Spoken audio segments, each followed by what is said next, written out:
He was the first man in U.S. history to hijack a plane for ransom.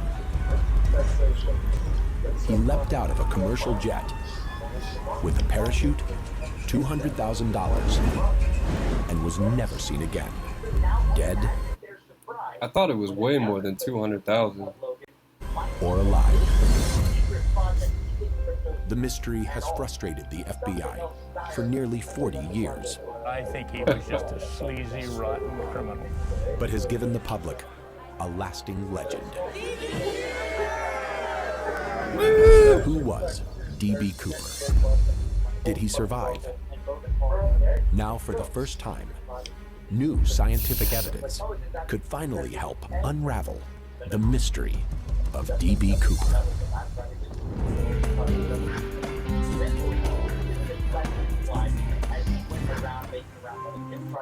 He's just a fucking icon. That shows how much we respect the police over here. Police fucking hate this guy.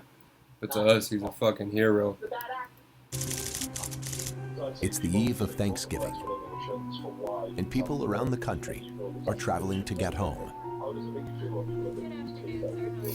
In Portland, Oregon, a man under the name of Dan Cooper pays $20 for the 2:45 flight to Seattle-Tacoma.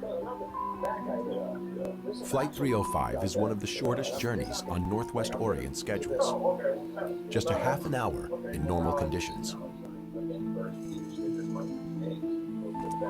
There are no security or identity checks on domestic flights.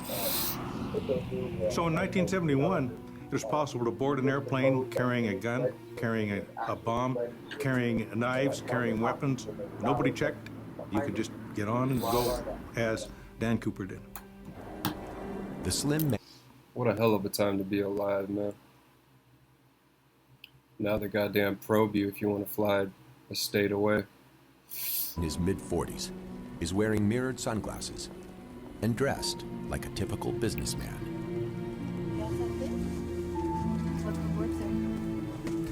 He takes his seat at the back of the plane. Stewardess Florence Schaffner takes his drink order. Bourbon and 7 on the rocks, please. Okay.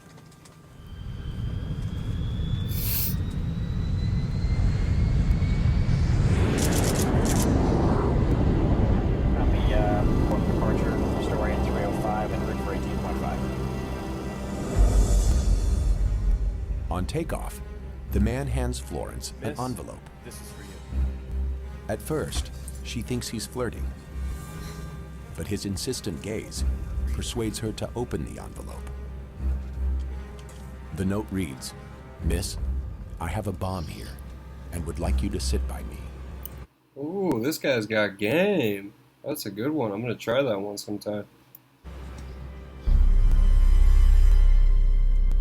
The shocked stewardess asks the man if he's serious.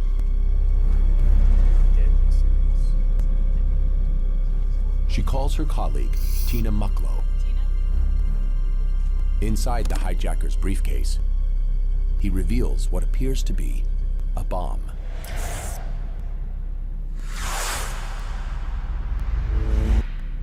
He holds the bare ends of 2 wires, threatening to blow up the plane unless his demands are met. There's a man, he's sitting in the back, and he has a bomb. The hijacking is relayed to the control tower. Northwest Orient and the FBI are alerted. The dispatcher told me that there had been a hijacking of a Northwest airliner at Portland Airport and to get there pronto. Meanwhile, Cooper makes his demands. He wants $200,000 placed in a knapsack. He also wants 4 parachutes, 2 main back chutes, and 2 safety front chutes. That's The random. terrified attendant takes both notes forward to the captain. Later, Cooper will demand these notes back. Northwest Orient quickly agrees to the demands. FBI agents contact Sea First Bank in Seattle. The bank provides money with pre-recorded serial numbers. The man calling himself Dan Cooper seems calm, sipping his bourbon while smoking his way through nearly half a pack of Raleigh cigarettes. Later, He's not calm, man. He's probably fucking shitting himself. He's about to jump out of a plane. Florence Schaffner would even say that the man seemed rather nice.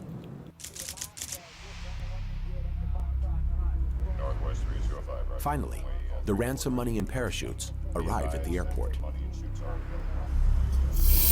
Copy. Brand 305.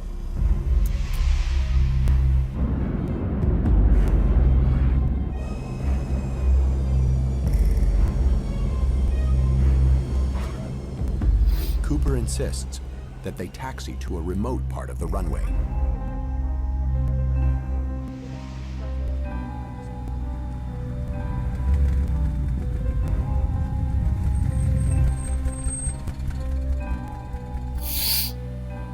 Cooper failed to specify the denomination of the ransom money, and the $200,000 is made up of $20 bills. Oh, God. It weighs 23 pounds. The passengers, still unaware of the threat, are released, along with 2 attendants, including Florence Schaffner. The rest of the flight crew remains captive. The plane is refueled and cleared for takeoff.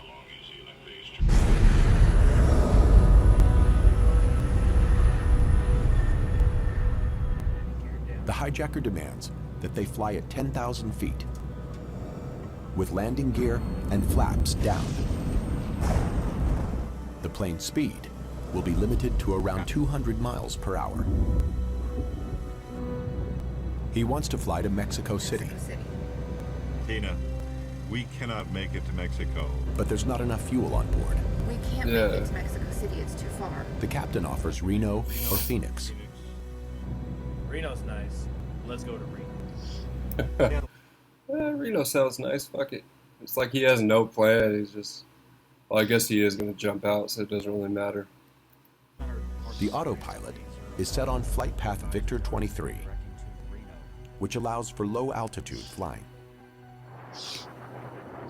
Meanwhile, 2 Air Force jets shadow the plane. But they can't maintain such a low speed and have to circle around the hijacked plane. Cooper orders Tina Mucklow to join her colleagues in the cockpit.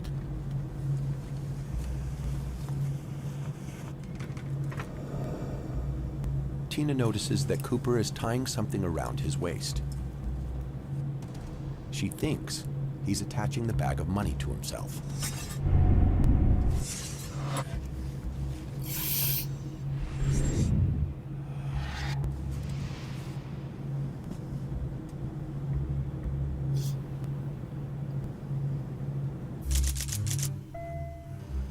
Captain, I have an indication of the aft stairway door has been opened.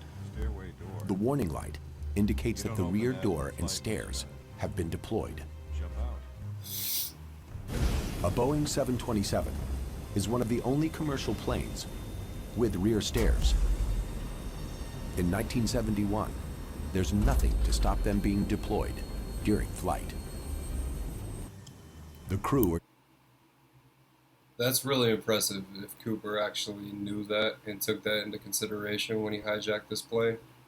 It was probably just luck that he chose this type of plane instead of any other plane, but if he did think that far into this, that's pretty impressive. He's probably out there somewhere living it up. What the hell are you doing, you piece of shit? terrified that Cooper will jump, then detonate the bomb, still on board.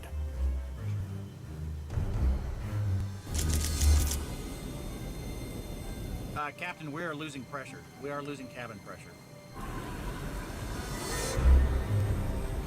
Exactly what happens next has been in debate for nearly 40 years.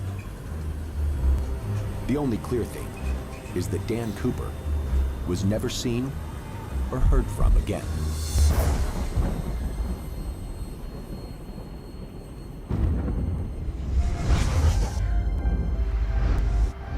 Today, the FBI is recruiting the public. What if he just threw the parachutes out of the plane and then hid under the seats and just walked off when they landed it? Help catch the thief, applying new technology to old evidence, and even recreating the jump in the hope of finally discovering the fate of D.B. Cooper.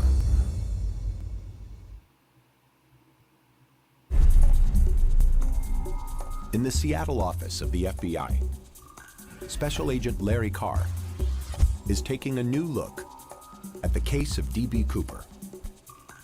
This is the only hijacking in the United States that has been unsolved. We have very long memories in the FBI, and we like to be 100% successful. So we're determined to do the best we can to solve the case. Agent Carr is, for the first time in FBI history, recruiting the help of the public. These citizen sleuths have offered their services for free in the hope of finally solving the mystery of D.B. Cooper. Paleontologist Tom Kay could soon uncover new secrets from Cooper's tie left on board. Microscopic fibers might prove where he lived.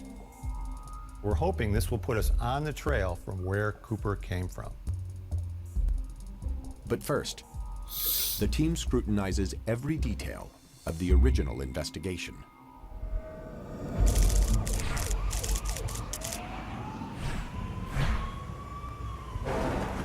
By the time the hijacked plane landed in Reno, dozens of agents were already on the case. Nobody believed that he was going to jump. And the fact that the plane arrived in Reno and he was not on it was surprising to everybody. All that was recovered from the plane was a black tie and tie pin, a sports parachute, and an opened safety chute, plus Cooper's cigarette butts. The glass he'd handled is mixed up with others. I still think he was probably just hiding in the overhead luggage compartment. He probably never even jumped. Never identified. Everything else, it seems, Dan Cooper has taken with him. The ransom notes, the homemade bomb, and the money have all disappeared. Overnight, an FBI composite sketch is drawn from witness statements. Boeing aviation experts calculate Dan Cooper's drop zone. The plane was on autopilot, so the exact flight path is known. But exactly when did Dan Cooper jump? Agents pore over the captain's report. The most likely moment is when the pressure change was reported, at around 8:10. Factoring in the strong westerly winds creates a huge search area of 28 square miles.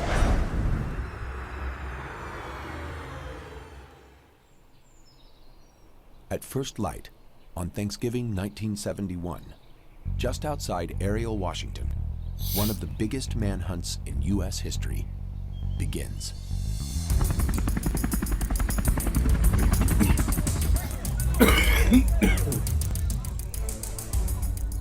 Helicopters and spotter planes assist scores of FBI agents and National Guardsmen.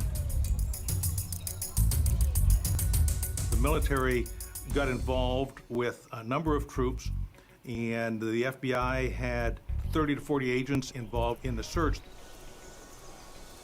For weeks, the team combs the forests and farmlands around Ariel, but find nothing. Dead or alive, Dan Cooper has seemingly vanished. When he got on a plane in Portland, Oregon last night, he was just another passenger who gave his name as D.A. Cooper.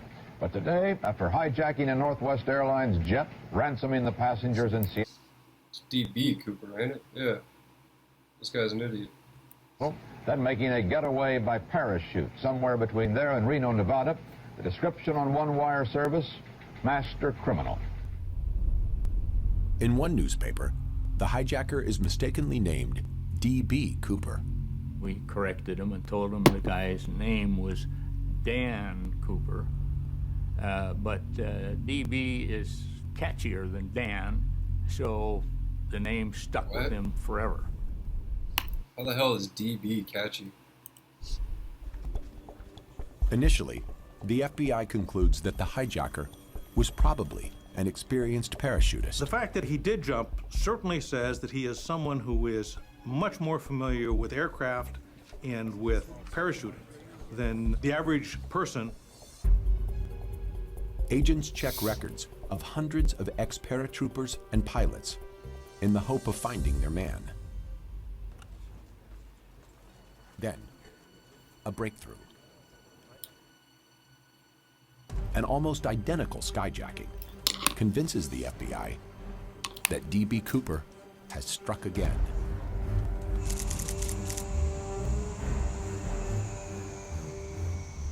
On April 7th, 1972, a man under the alias James Johnson hijacks a United Airlines Boeing 727.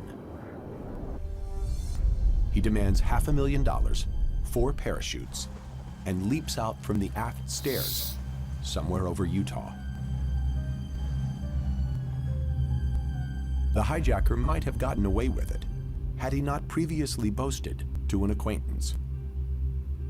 He claimed that he could have done the D.B. Cooper heist, but would have asked for $500,000. On a tip, the FBI storms the home of Richard McCoy, an ex-Vietnam pilot, married with 2 small children. In a cupboard, they find a jumpsuit and a duffel bag filled with $500,000. McCoy is arrested on suspicion of both hijackings. But the FBI finds no evidence to connect McCoy with the Cooper crime. McCoy's picture was shown to the witnesses that had interaction with D.B. Cooper and said, no, that's not him. McCoy is found guilty of the United hijacking and sentenced to 45 years in state penitentiary. But the fact that he survived the leap from a commercial plane adds to growing opinion that D.B. Cooper also lived on.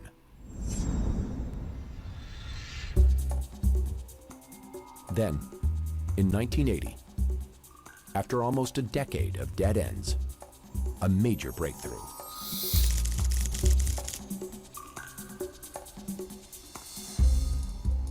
On February 7th, Brian Ingram and his father Dwayne collect firewood on the banks of the Columbia River. Suddenly, Brian feels something buried in the sand. Right when I come across the edge of it, it's like, well, let me get this out of the way. What is this? This is junk, and pulling it up out of there, and then it's like, wait a minute, what the heck do we have here? The young boy uncovers 3 bundles of moldy cash, with the rubber bands still intact. Oh, shit. The father and son turn it into the FBI. Some of the bills are impossible to identify, but most in the middle of the bundle are legible. The serial numbers are checked against the money stolen by Dan Cooper. It's a match. $5,800 from the original $200,000 ransom money. But the new find confuses the FBI. The money was outside of the area that we felt was the search area. So how it got there was something that we puzzled a little bit over and, of course, didn't have an answer to. The money is found more than 20 miles from Dan Cooper's drop zone and in the opposite direction from where the wind was blowing. To add to the confusion, geologists determine that the money is sitting above an area dredged in 1974. It means that the bundles of cash arrived at least 3 years after the hijacking, in 1971. What the hell? The chances of it taking so long to travel via river seem implausible. Many people jump to the conclusion that Cooper returned to bury the money, perhaps to provoke the FBI. After digging up a huge area, the FBI finds no more money and no further clues. 9 years after the hijacking, the case remains unsolved.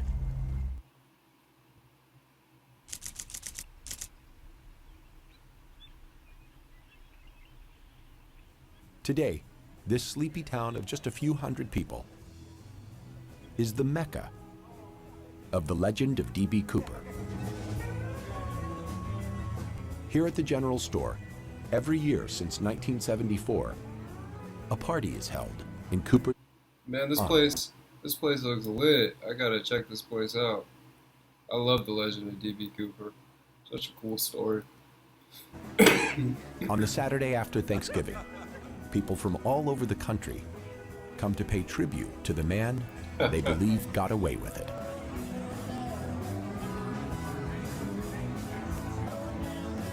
Here's the D.B. Cooper. Cheers! He put Area Washington on the map. He made it a legend. Can you imagine how ballsy it is to jump out of a 727 in a rainstorm at night wearing loafers? That's one tough-ass dude. To this day, I think he's still alive. I think the D.B. Cooper is sitting on the beach in Mexico, drinking and having a good time, yes. Truthfully, you're not D.B. Cooper, right? I ain't gonna tell nobody nothing. My name's Dan Cooper. Yeah, right. I wish. Where's all that money, honey? Over the years, the story of D.B. Cooper has grown to almost mythic status. He's inspired books, songs, documentaries, movies, and even aviation regulations. 1971 was the era of Vietnam and civil rights protests. It generated a mood of distrust towards authority. People tended to root for people who would strike out against authority.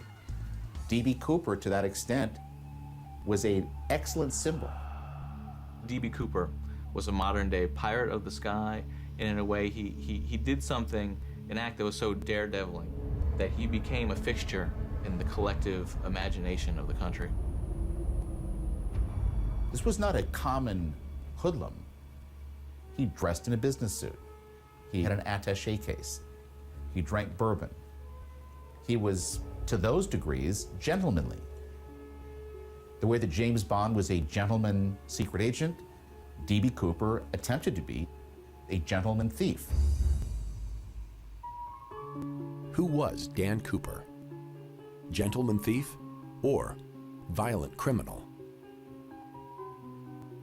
Despite evidence to the contrary, some of Cooper's old adversaries in the FBI would like to believe he is nothing but a common criminal. I don't know, man. It's not really something a common criminal does. It's a bit next level, if you ask me. He probably was just another old con. He talked like an old con. He used filthy language. He was of an age that he had probably led a life of crime, and he was... What the hell does that mean?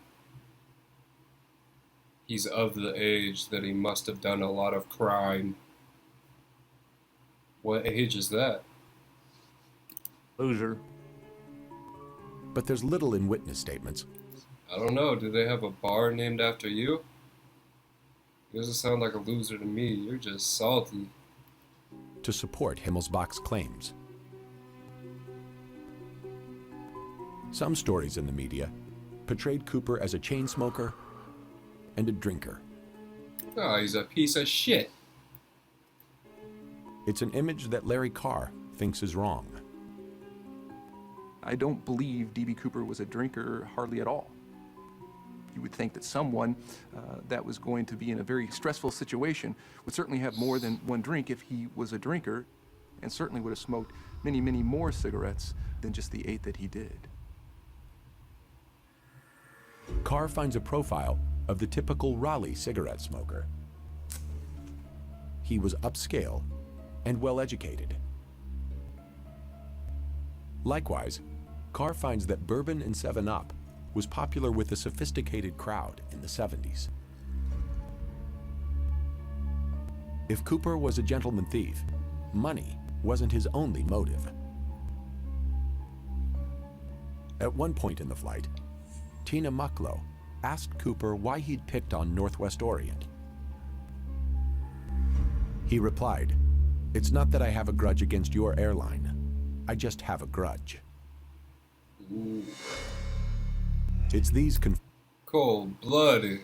It's fucking cold-blooded. That's what I'm talking about. That's why he's so fucking cold, dude. That's why he's such a legend. Just little one-liners like that.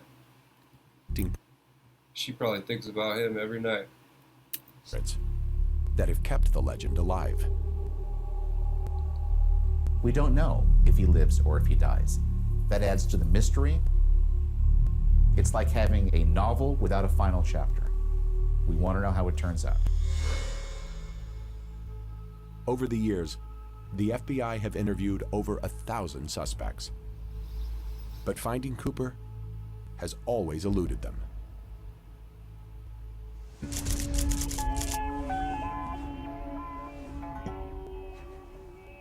Then in 2007, a new suspect emerges that seems particularly credible. The source is a New York private investigator, Skip Porteous. Porteous has been contacted by a man claiming to know the identity of D.B. Cooper. I asked him, what's this all about? And he said, I know who D.B. Cooper was. And I said, how do you know that? And he said, well, I grew up with him. He was my brother. Porteous finds a number of parallels between new suspect Kenneth Christensen and D.B. Cooper. At the time of the Cooper hijacking, Kenneth Christensen was a flight attendant for Northwest Orient Airlines. He knew the planes and he knew the schedules. In the early 70s, Christensen has some grievance over redundancies and pay cuts. At the time, he's making around $150 a week. Just a year after the 1971 skyjack, Christensen purchases a large South Washington house in cash. It's a huge amount to have saved from his modest paycheck. This is D.B. Cooper. Like, you make $100 and something a week, and you're buying a house in cash. This guy, his brother is probably telling the truth on this one. At first, I was going to think it was BS, but it sounds like it could be real. Christensen, like Cooper, is a bourbon drinker and a regular smoker. Oh, it's There's definitely also a resemblance to the sketch of Dan Cooper. Florence Schaffner is shown Christensen's photograph.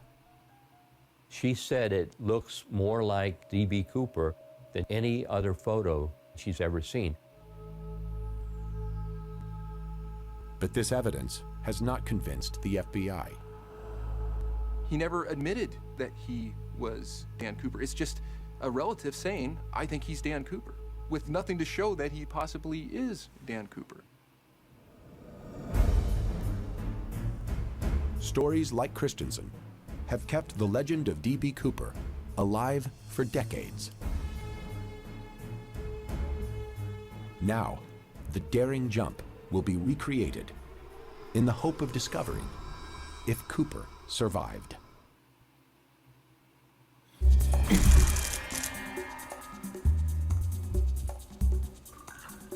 Today, all the evidence from the Cooper case fits into this small box. the open parachute and pack, the tie and tie pin, the plane ticket, and samples of the recovered money are all that remains. Now, the case is being re-examined in the hope that modern police methods can reveal new clues.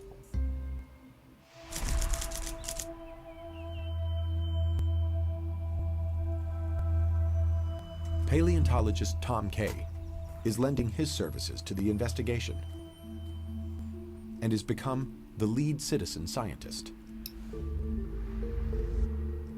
His examination of the tie reveals a new secret: small particles of pollen. The pollen means that this is where this tie was in the spring, not in November when he jumped. If we could track the species of pollen, and these species are rare enough, it could tell us where he came from. Man, you can't get away with shit nowadays. Jesus Christ. There are thousands of varieties of pollen. If the right one is identified, it could add a vital piece to a complex puzzle. But the most promising evidence remains the 3 bundles of ransom money found on the riverbank. It's the only piece of the puzzle we have of what might have happened after he left the plane. So it tells its own story. If Carr and his team determine how the money got there and when, it could help answer the most important question: did Cooper survive?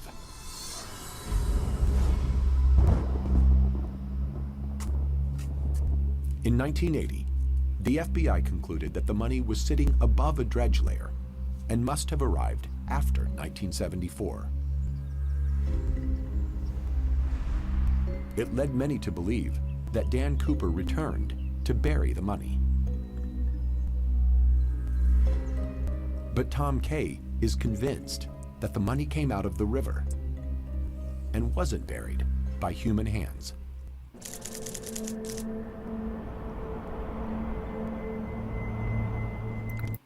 I don't see the point in burying it. I mean, he didn't even wrap it in plastic or anything, so it's not like he was going to come back for it later. I think it just washed up on the river. Tom and his team visit the banks of the Columbia River, where the bundles of cash were found. Agent Carr joins them. Using land measurements, GPS, satellite, and archive photographs, the team make a major new discovery.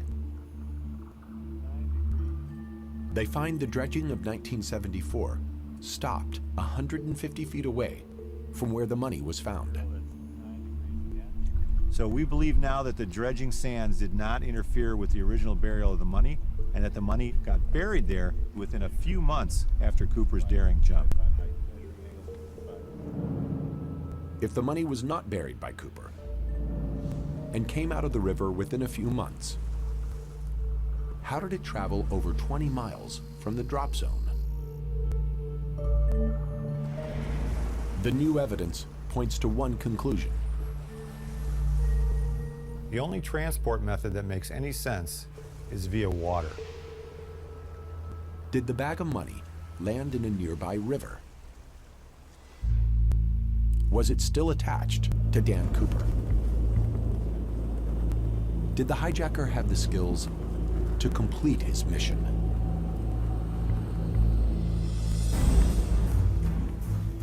Back in 1971, the FBI spent thousands of man-hours looking for a suspect with aviation and skydiving expertise, but found nothing.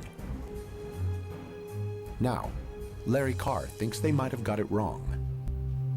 When we started breaking down the actual events of the night, the choices he made, it started defining someone different than that picture. Dan Cooper had brought no specialist clothing to make the daring night jump. And because he failed to specify the denomination of the ransom money, he carried extra weight. That's 20 pounds of money attached to him. If he had asked for hundreds, he would have had around 5 pounds of money, a huge difference. But yet he didn't make those requests.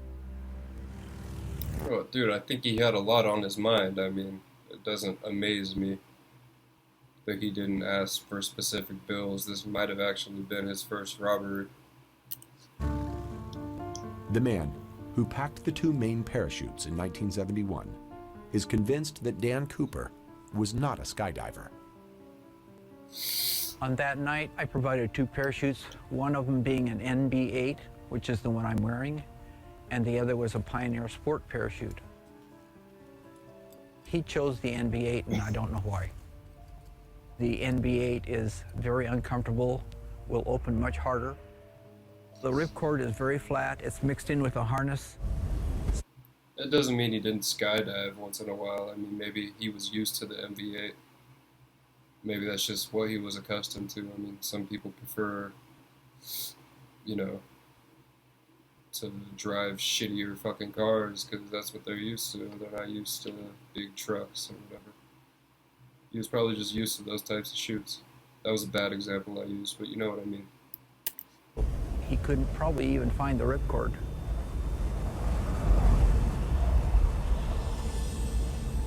Much was against Cooper that November night. Visibility was poor. The wind factor was well below freezing, and Cooper had no goggles or gloves.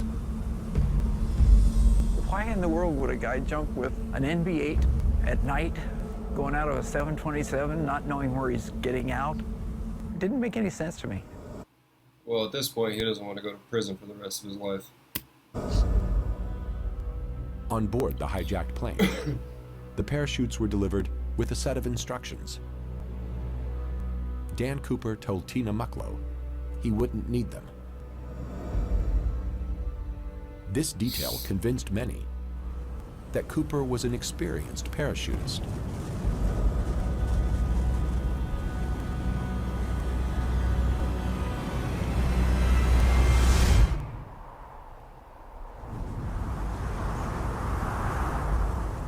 I think that there's a lot of good reasons to think that he's still alive.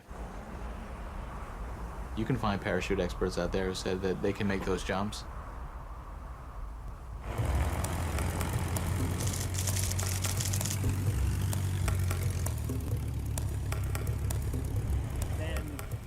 Professional skydiver Troy Hartman agrees to a simulation test jump. He is dressed as witnesses described Dan Cooper.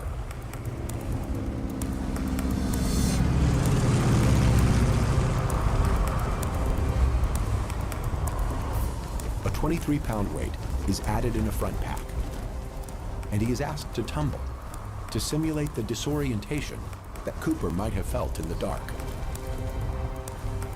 But Cooper's worst enemy can't be simulated: the cold. Numerous times I've had the problem of not being able to get a good grip on the handle because it's cold. You start to panic, you start to do things faster than you would in normal conditions. Troy remains convinced that Cooper knew enough to open his chute. In its absolute simplest form, you need to pull a handle. And that old gear was designed to allow the parachute to come out even if you're tumbling. So I definitely think he got a parachute open. But even if Dan Cooper deployed his chute, did he survive the landing?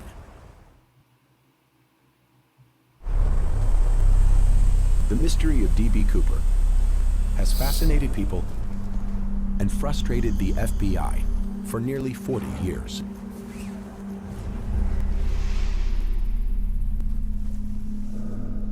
Scientist Tom Kay believes the 3 bundles of ransom money provide the best clue to solving Cooper's fate. Apart from the $5,800 found on the riverbank, none of the other bills were ever found in circulation. Tom is convinced that the bag of money, all $200,000 of it, must have traveled by river to where the 3 stacks of money were found. The 3 bundles couldn't have traveled independently, yet ended up in the same place on the sandbar. This tells us that the bank bag was involved in the transport. It could have split open close to the sandbar, thereby increasing the odds that 3 out of the 100 bundles of cash would have ended up together in the same place. If the bank bag ended up in the river, then whatever happened to Cooper, the money he risked his life to steal was never spent.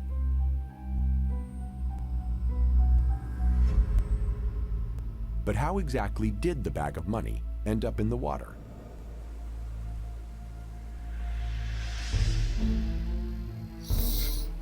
Tom examines the flight path and timing of the jump, recorded at approximately 8:10.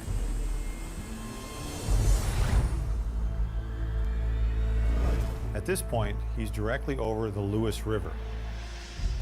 If the bank bag, which was being flailed by 200-mile-an-hour winds, detached from Cooper, it would have fallen directly below into the Lewis River.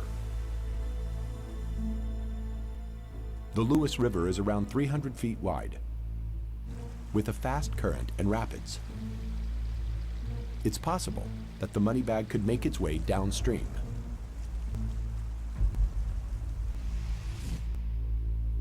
But Dan Cooper was protecting the money with his life.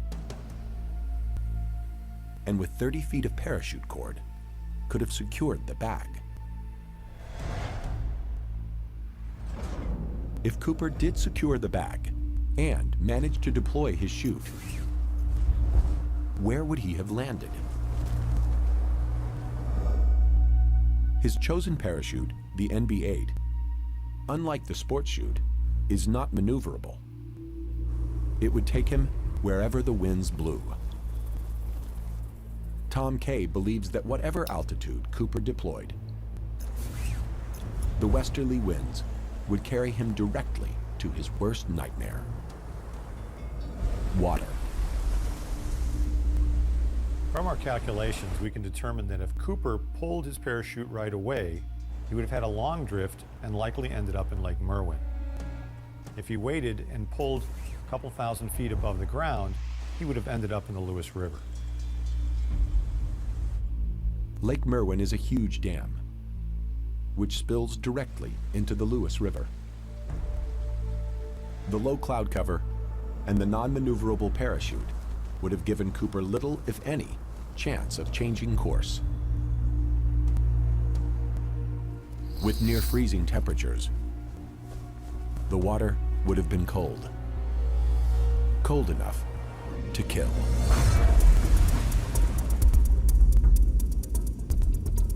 When D.B. Cooper hit the water, like we believe he did, he would have only had a matter of minutes in that type of cold water to get off on shore at that point. Remember, he was laden with 20 pounds of money, he had a harness, and he had a long parachute attached to him at this point. So we think that his odds of survival would have been very low. He used the poorer choice of equipment. The conditions were horrible. And the fact that we haven't found anything really leads me to believe that he died that night. That's the most probable outcome. He probably goddamn died, but I like to think he didn't.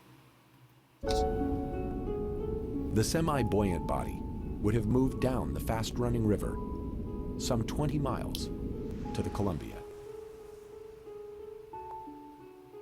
The 3 bundles of ransom cash were found just a few miles from where the Lewis and Columbia rivers meet. But there's a catch. These few miles are upriver, against its natural flow. Tom Kay offers a rational explanation. At the time, the Columbia River was one of the busiest shipping lanes in North America. We believe it's possible that Cooper's body and the money became snagged up on one of these ships' propellers and it moved upstream with the ship. At some point, the violence of this ripped open the bank bag and spilled out the money.